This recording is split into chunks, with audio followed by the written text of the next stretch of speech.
श्री साम्राज्य न्यूज। रावसाहेब दानवे यांच्या सभेत मराठा आंदोलकांची मोठ्या प्रमाणात घोषणाबाजी। सिल्लोड तालुक्यात रावसाहेब दानवे यांच्या प्रचारार्थ सभेत मराठा समाजाच्या युवकांनी केली घोषणाबाजी।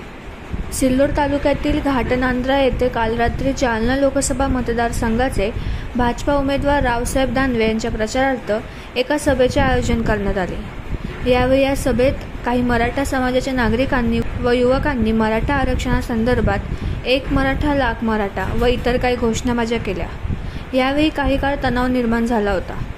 राज्यभर सध्या निवडणुकीचे वातावरण असले मात्र केंद्रीय राज्यमंत्री रावसाहेब दानवे यांच्या प्रचारार्थ सिल्लोड तालुक्यामध्ये मराठा आंदोलकांनी मोठ्या प्रमाणामध्ये घोषणाबाजी केली। यामुळे घाटनांद्रा या गावात काही वेळेसाठी तणावाचे वातावरण निर्माण झाले। या सभेला रावसाहेब दानवे यांची उपस्थिती नव्हती। या ठिकाणी तालुका पातळीवरील महायुतीचे पदाधिकारी उपस्थित होते।